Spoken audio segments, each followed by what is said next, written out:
the purine degradation and salvage. We want to save them. We don't want to waste them, right? Purine degradation and salvage. So tell me three purines which I should write in the heading. Three purines, come on.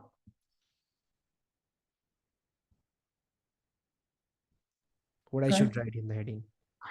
CUT. Huh? CUT? Mm-hmm. No, that's pyrimidine. I want to write purines. CUT is pyrimidine, right? Yes, yes. Adenine or guanine. Adenine. So I'm going to write just like AMP. I'm going to write GMP. And what else? What was one of your weird friend, which is also a purine? IMP. IMP. IMP. IMP is very IMP. So IMP, what's the nitrogenous base IMP has? Hypoxanthine. Hypoxanthine. Okay. So these are all nucleotide. You guys all agree? This has nitrogenous base, this has sugar and phosphate. These are all nucleotides. Okay. If you agree these are all nucleotides, if I say this is IMP, if I remove phosphate, I remove one organic phosphate, um what will I be left with? Nucleoside, right? So you'll be left with inosine if you just remove one phosphate from IMP. And let's say same thing here, if I just remove one phosphate from AMP, you'll be left with adenosine. And if I just remove one phosphate from GMP, you'll be left with guanosine. Keep writing these things down, guys. Okay. Adenosine, guanosine, inosine. These are all nucleosides. We didn't make just nitrogenous bases now. Adenosine can be converted into inosine. Okay, adenosine can be converted into inosine with the help of a very important enzyme, and that is very important enzyme, adenosine deaminase. Guys, very important. Okay, we learned about a lot of enzymes today. So adenosine can be converted into inosine with the help of enzyme adenosine deaminase. And now you know what am I going to talk about. What am I going to talk about now? Deficiency of adenosine deaminase enzyme, right? Where is it deficient? And in other words, if you have deficiency of adenosine deaminase, what will you form? SCID. Very good. So if you have deficiency of ADA, it's also called as ADA, right? This is ADA, adenosine deaminase.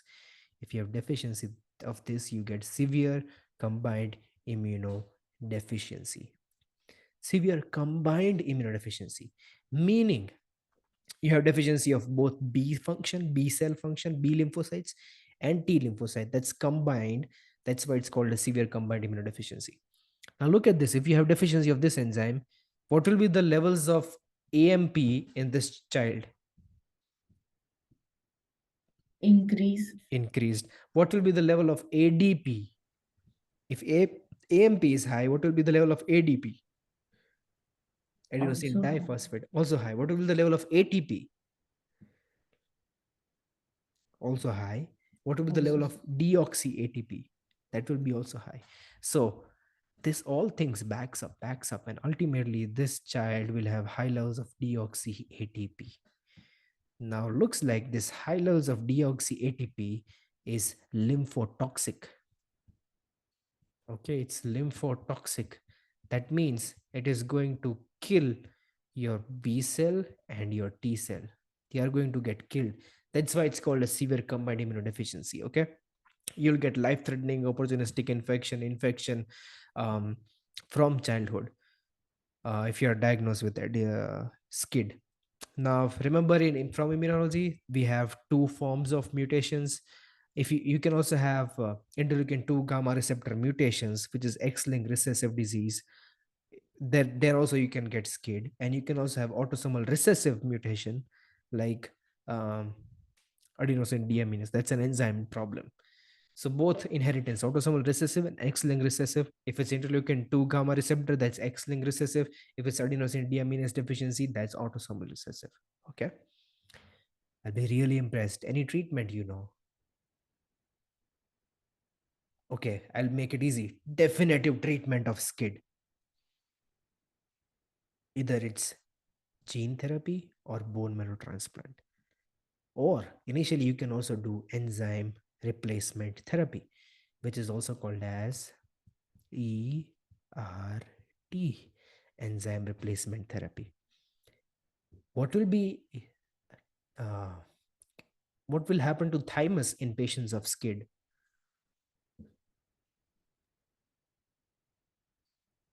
Absent. Absent. Where else you can see absent thymus? Dijot syndrome. Very good. Okay, so you have to differentiate SCID and Dijot syndrome. In Dijot syndrome, you have problem with T cells. Do you have problem with B cells in Dijot syndrome? No. No.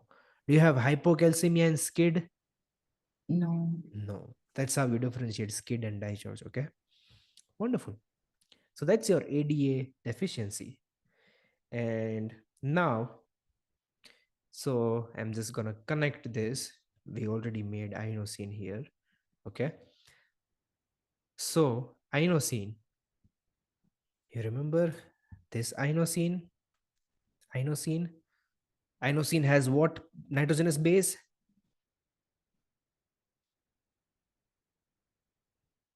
Inosine has what nitrogenous base? Hypogentin. Hypoxanthine.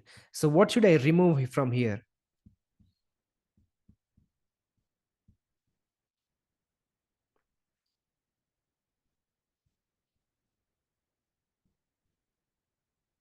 Sugar, right?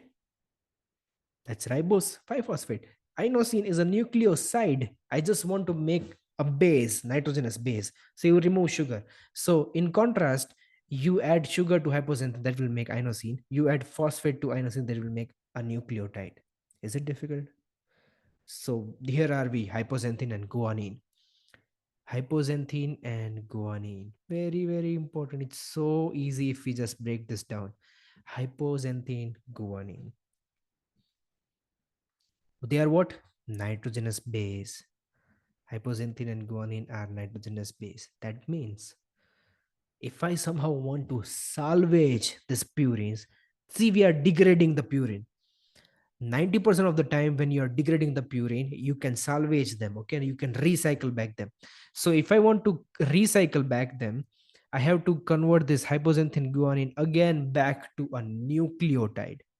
Okay, if I want to convert hypoxanthine and guanine again back to a nucleotide, I have to add sugar and phosphate, right? I have to add sugar and phosphate. Now you know one very powerful enzyme which has both sugar and phosphate. What is that? Powerful molecule which has both sugar and phosphate. PRPP, right? Phosphoribosyl pyrophosphate. We converted that, we made from ribose 5-phosphate, is just sugar, and added phosphate, and we made PRPP. So it has both sugar and phosphate. So if I add PRPP here, I already have nitrogenous base. It's going to make again nucleotides. Okay.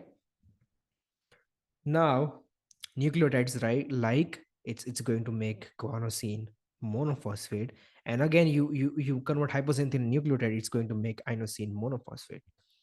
Okay, easy. So we salvaged guanosine monophosphate and I am inosine monophosphate. The meaning of salvage is you started degrading AMP, IMP, GMP. We are again saving these. Okay, so this is called as salvage. And 90% of purines can be salvaged. Okay.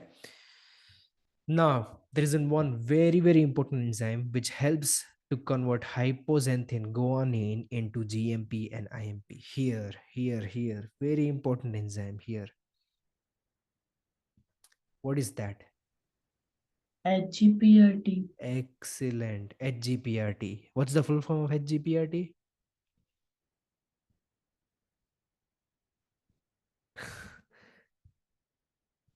I never want to remember this.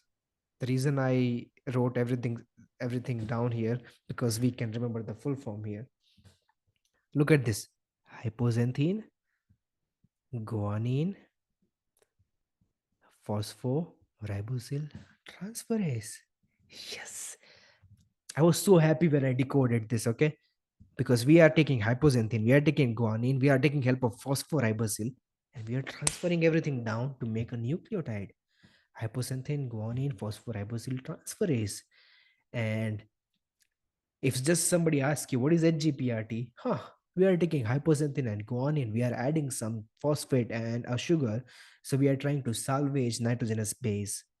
We are trying to salvage purine. So HGPRT an enzyme is an enzyme which can help in salvage of purines, right? And of course, you know what am I going to talk about now? Deficiency of HGPRT. If that's absent, what will you get? Lesion. Very good. Lesion syndrome. So I'm going to look at the spelling. Lesion syndrome. Okay, so that's Leishnian syndrome. The problem in Leishnian syndrome is because you don't have HGPRT, that means you cannot salvage.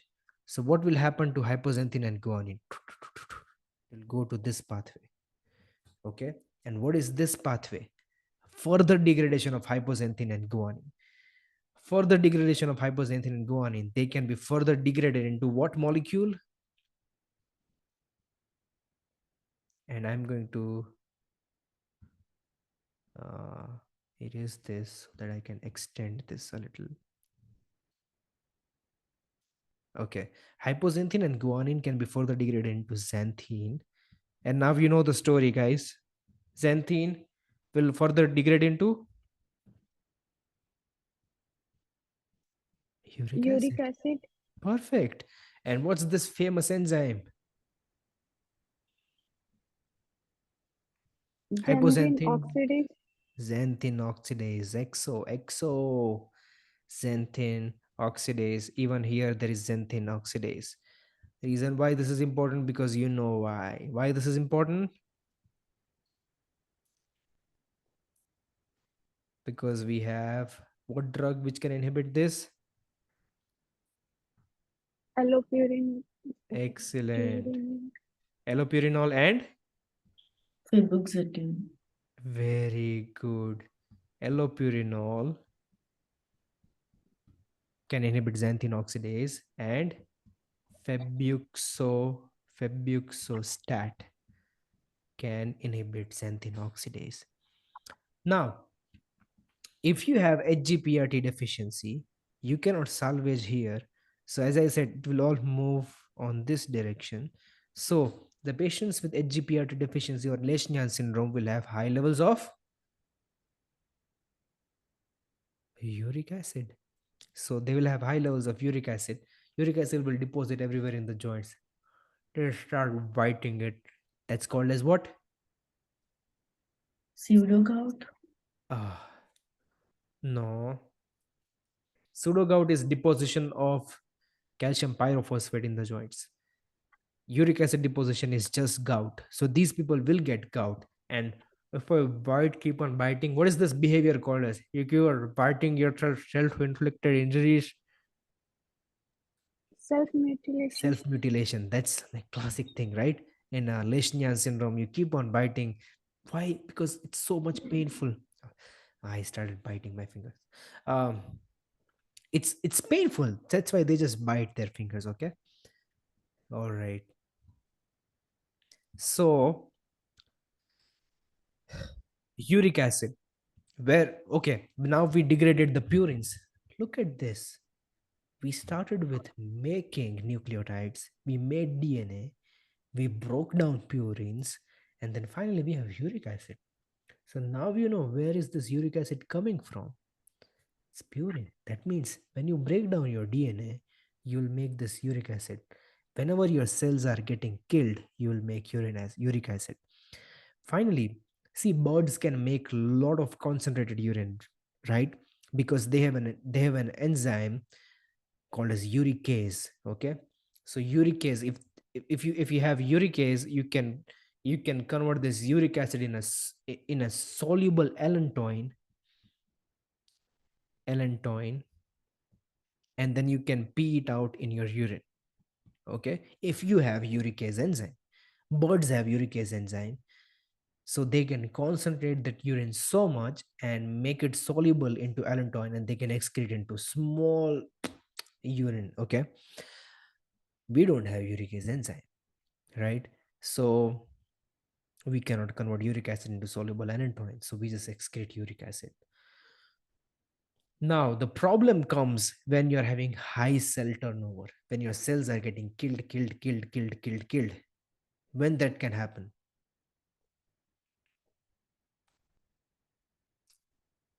When can that happen? Cells getting killed. Tumorlysis syndrome. Yes, tumorlysis syndrome. So tumorlysis syndrome, that means you are giving chemotherapy for some tumor, right? And that means your tumor cells are getting killed. Your tumor cells have DNA, they have nucleus that will break down, that will make uric acid, right? So if you want to prevent the the buildup of uric acid, prevent the buildup of uric acid, you have to give what?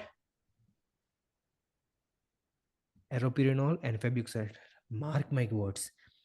Before beginning chemotherapy, you should start the patient on allopurinol or febuxostat so that you can inhibit xanthine oxidase before you are lysing your tumor cells. It's no fun on giving allopurinol after you have already done your magic by lysing the tumor cells. Okay, so give it before starting chemotherapy. Unfortunately, you forgot. Let's say you did not give allopurinol or febuxostat before chemotherapy. Now you have a lot of uric acid in your body. Can we have solubilized uric acid naturally? No, because we don't have uricase enzyme. So what now? After chemotherapy, we have a lot of uric acid. How we can get rid of that uric acid?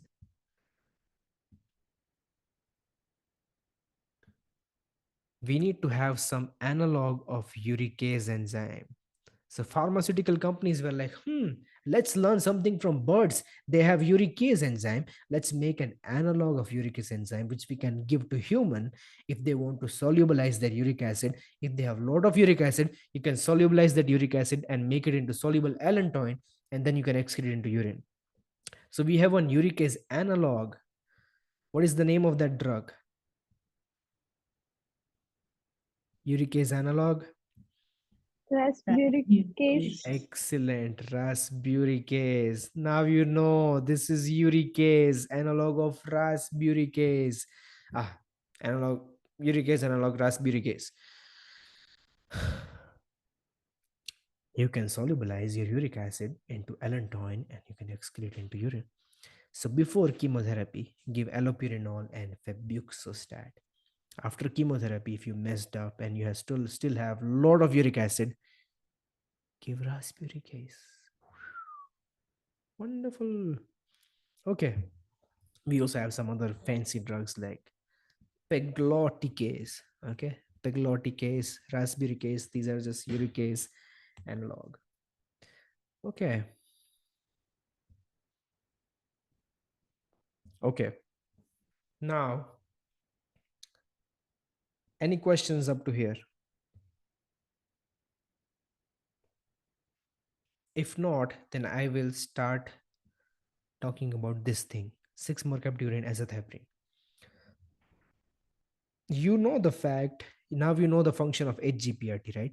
HGPRT is an enzyme which can help you convert nitrogenous base into nucleotide, right? So if I have some drug and I want to convert that drug into nucleotide, I want to take help of HGPRT. 6-mercaptopurine and azathioprine are smart. They take help of HGPRT in order for them to convert into nucleotide. Remember, I said here that you want nucleotide form of 6-mercaptopurine and azathioprine. So let's just take generic form of 6-mercaptopurine and azathioprine. Okay, I'm just writing allopurinol. This is very high yield interaction, guys. Allopurinol, 6-mercaptopurine. Okay, they take help of HGPRT, hypoxanthine, guanine, phosphoribosyl transferase, right? And you know that utilizes PRPP. And now this allopurinol 6-mercaptopurine will be converted into allopurinol and 6-mercaptopurine nucleotides. That means it will have phosphate group nucleotides. Now this can inhibit the purine synthesis pathway, de novo purine synthesis. The reason why I am telling this is because of one very important interaction. Actually, 6-mercaptopurine is inactivated by xanthine oxidase. 6-mercaptopurine. Guys, this is not difficult. Allopurinol. Purine. Remember, we are talking about purine.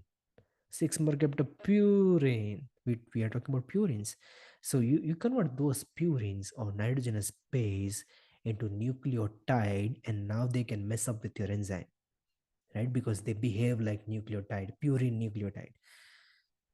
Now, if I say they are purines, that may also make sense here, right? It may use HGPRT, it may also use xanthine oxidase, okay? Active, inactive, all those stuff. This is all related to purines, okay? So you can know, okay, it's somehow related to HGPRT, somehow related to xanthine oxidase, okay? Because it's purine. You want to remember, 6-mercaptopurine is actually inactivated by xanthine oxidase. Now, you know one drug which is actually inhibitor of xanthine oxidase, that is halopurinol. Allopurinol actually inhibits xanthine oxidase. So, if you take allopurinol and 6-mercaptopurine together, what will happen to the levels of 6-mercaptopurine?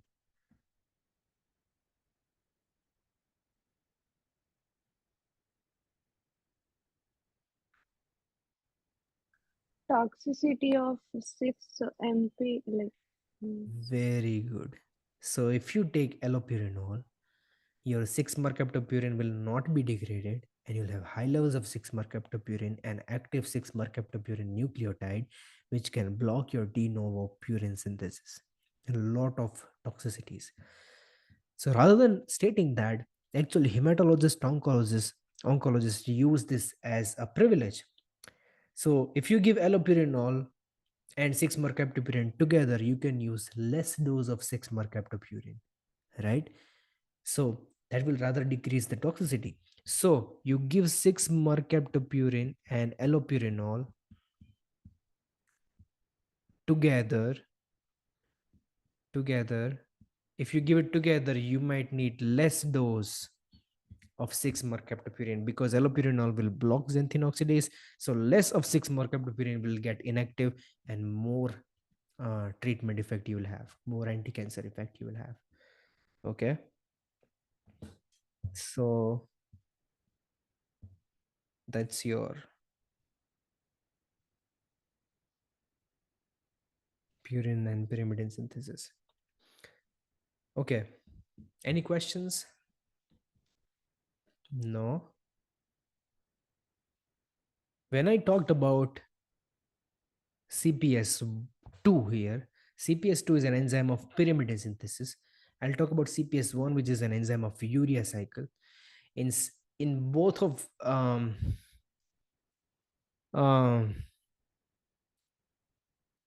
no, I want to talk about orotic acid urea actually. So in urea cycle, we have one enzyme which is called as ornithine transcarbamylase, which I don't want to talk about now. But for now, just remember this. In urea cycle defect, OTC deficiency, or ornithine transcarbamylase deficiency, you'll have hyperammonemia. In pyrimidine synthesis, you'll not have hyperammonemia. We'll talk more about detail in urea cycle. Okay. That's how you can differentiate two forms of orotic acid urea. Okay. Any questions?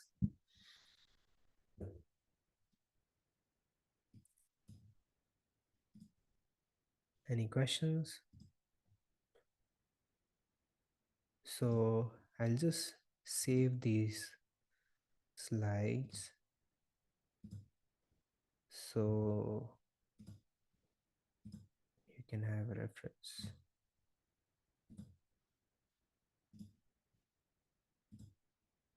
Perfect. Okay. I think that's about purine and pyrimidine synthesis. I hope you guys